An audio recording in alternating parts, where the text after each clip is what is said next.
Assalamualaikum warahmatullahi wabarakatuh. Salam sejahtera bagi kita semua. Perkenalkan, nama saya Skorina Dwi Antari, salah satu dosen program studi manajemen Universitas Semarang pada mata kuliah riset pemasaran. Video ini saya buat dalam rangka melengkapi persyaratan sertifikasi dosen gelombang 1 tahun 2025, yaitu pernyataan diri dosen pada unjuk kerja Tridharma Perguruan Tinggi PDD UKT PT dalam bidang pengajaran. Mata kuliah riset pemasaran yang saya ampu ini mempunyai bobot 3 SKS pada semester 4. Deskripsi pada mata kuliah ini adalah mempelajari tentang riset dengan metodologi dan teknik dalam melakukan penelitian di bidang pemasaran. Materi pembelajaran meliputi klasifikasi riset pemasaran, identifikasi masalah, desain riset, data sekunder, riset kualitatif, meliputi teknik pengumpulan data dan teknik pengambilan sampel, tinjauan pustaka, skala pengukuran, metodologi penelitian, metode survei, pengolahan data, dan penyajian hasil olahan data. Capaian pembelajaran pada mata kuliah ini adalah mahasiswa mampu menerapkan pemikiran secara logis, kritis, sistematis, dan inovatif dalam pengembangan implementasi ilmu pengetahuan bidang pemasaran, serta memperoleh pemahaman secara mendalam tentang riset pemasaran. Metode yang saya gunakan adalah DIA, Delivery Interaction Assessment, dalam proses pembelajaran yang ada di kelas. Delivery adalah bagaimana cara saya menyampaikan materi kepada mahasiswa. Interaction adalah adanya interaksi antara dosen dan mahasiswa, seperti memberikan pertanyaan kepada mahasiswa. Dan assessment adalah sistem penilaian yang dilakukan dalam perkuliahan, seperti memberikan tugas baik secara kelompok maupun individu, sehingga mahasiswa dapat mendalami materi yang diberikan.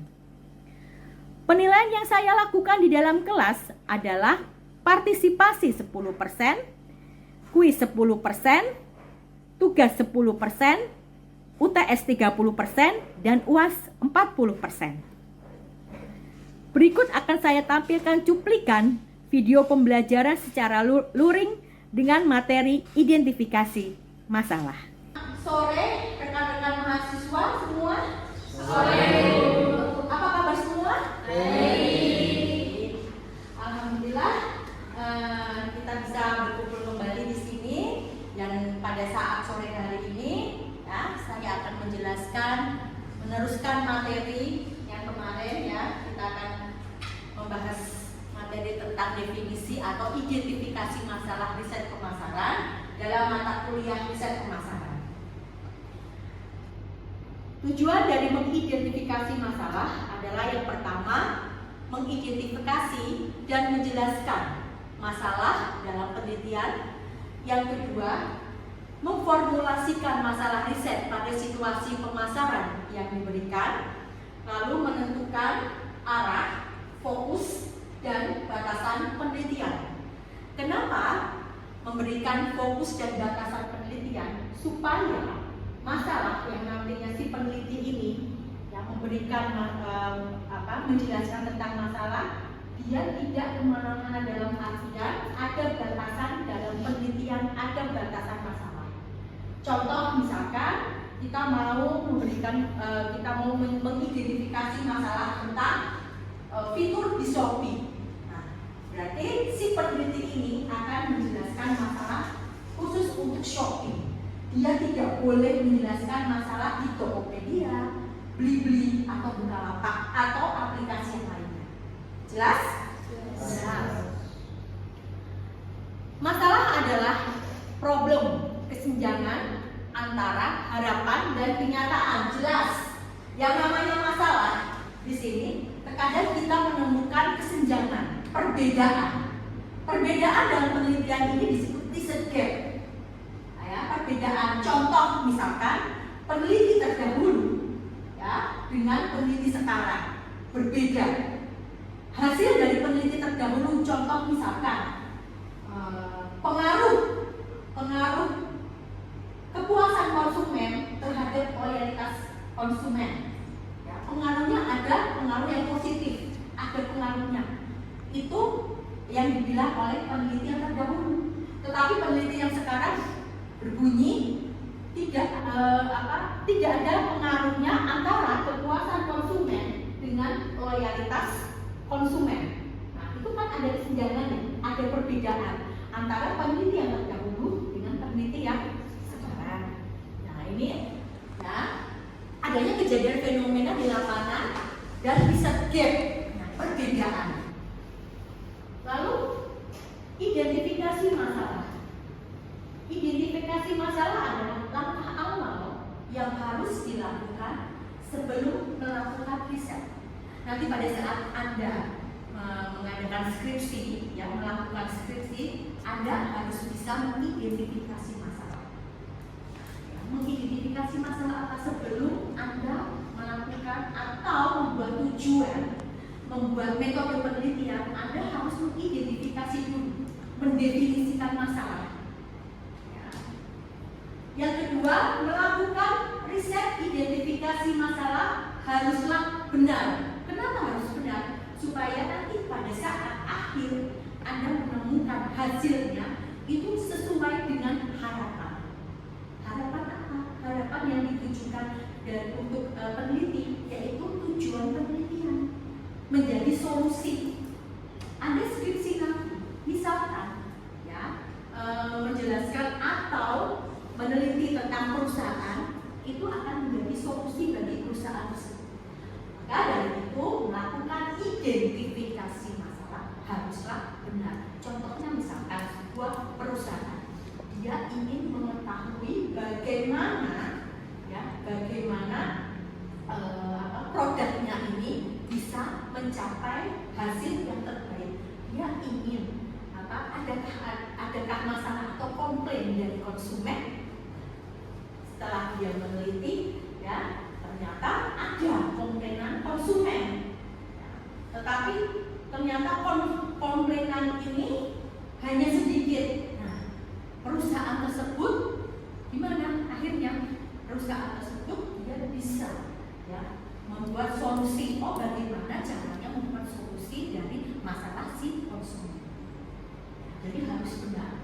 Kalau tidak benar, maka perusahaan akan salah langkah.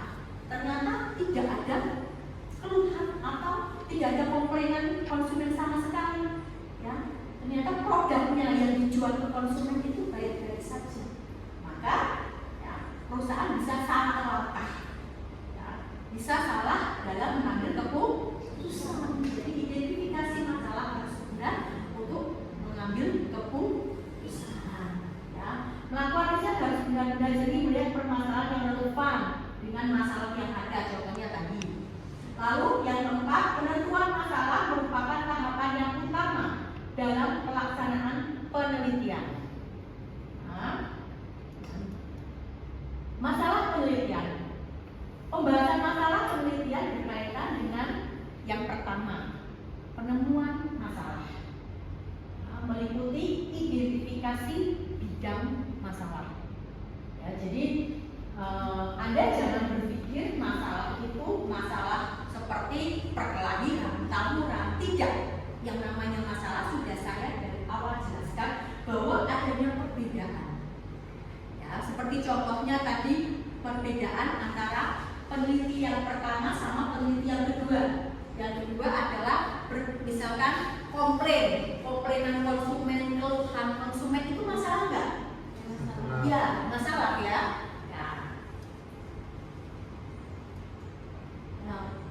Meliputi identifikasi bidang masalah. Masalahnya bidangnya apa aja? Bisa masalah bidang keuangan, bisa operasional, ya. Lalu bidang selain keuangan, operasional, ya, marketing atau penjualan dan lain sebagainya. Lalu penentuan atau pemilihan pokok masalah, ya, dan perumusan masalah. Nah, memilih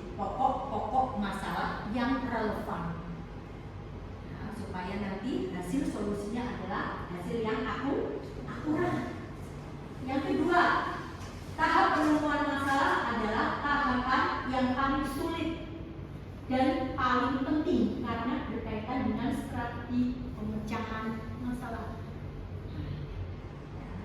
Paling sulit dan paling penting karena di dalam latar belakang, di dalam identifikasi masalah, kalau itu sudah salah, maka seterusnya solusi tidak akan tercapai. Jadi tahap penemuan masalah ini sangat penting sekali. Biasanya saya mau nanya, Anda sudah pernah melihat sebuah artikel jurnal, artikel penelitian? Kira-kira mengidentifikasi masalah, menjelaskan masalah itu di mana? Di bab berapa? Bab 1 kan? Ya, bab 1. Ya, bab 1. Nah, ini pada tahap penemuan masalah, makanya bisa merupakan tahapan yang paling penting. Jelas di sini semua? Yes. Ada yang mau bertanya? Saya Bu. Ya, silakan. Mengapa definisi masalah itu sangat penting? Definisi masalah sangat penting karena masalah bila terdefinisi dengan baik, maka akan memudahkan si peneliti yang membuat satu solusi yang tepat, efisien, dan efektif. Makanya masalah ini, merumuskan masalah, mengidentifikasi masalah ini sangat penting sekali, sangat utama. Karena di awal, kalau sudah jelas masalahnya, maka untuk mencari solusi itu sangat mudah, tepat, efisien, dan efektif. Efisien apa? Biaya, waktu, ya. Nah, tipe masalah penelitian. Dalam penelitian bisnis ada 4 tipe masalah. Yang pertama, masalah yang ada saat ini di lingkungan organisasi yang perlu solusi. Contohnya apa? Saya Bu. Ya, Selisih anggaran. betul. Lalu ada lagi? Ya. Produk yang gagal, cacat. Ya, produk yang gagal atau cacat, benar. Ya, nah. Lalu yang kedua, bidang tertentu di suatu organisasi yang perlu perbaikan. Contohnya adalah kebijakan manajemen atau kebijakan pemerintah pusat. Lalu yang ketiga, persoalan teoritis yang perlu penelitian untuk menjelaskan fenomena. Kira-kira contohnya apa? Saya Bu. Ya. Pencapaian target saya. Bisa, benar. Pencapaian target ada lagi? Saya Bu. Ya. Menanggapi keluhan konsumen. Menanggapi keluhan atau komplainan konsumen, benar. Ya. Lalu yang keempat, pertanyaan penelitian yang memerlukan jawaban dari pengamatan dan penemuan penelitian. Contohnya hubungan anggaran yang disusun dengan pimpinan dan bawahan terhadap kinerja yang mengikat. Jadi hubungan, ya, jadi satu organisasi antara pimpinan dan bawahan, ya. Lalu penemuan masalah tanpa menelaah lebih dulu hasil penelitian sebelumnya untuk topik yang sama. Nah, kalau itu topik yang sama, maka penemuan masalah itu sudah tidak relevan, sudah ada solusinya. Ya, kalau sudah ada solusinya, maka sudah tidak bisa dijadikan masalah lagi. Nah, penelitian masalah yang hasilnya kurang memberikan kontribusi terhadap pengembangan teori atau pemecahan masalah praktis. Nah, ini yang terakhir, pemilihan masalah yang hasilnya kurang memberikan kontribusi pengembangan terhadap pengembangan teori atau pemecahan masalah. Iya, kalau hasilnya kurang, misalkan kalau datanya kurang, hasilnya kurang, maka solusi untuk masalah tersebut juga kurang. Ya, solusi tersebut sudah tidak bisa sudah tidak bisa dipakai. Ya, percuma. Maka kalau mau mengidentifikasi masalah itu harus persiapan segalanya. Datanya harus lengkap, harus sesuai dengan topik atau tema dan lain sebagainya. Tuh, ya. Dari sini siapa yang mau bertanya lagi? Ya. Cara menulis masalah itu apa ya?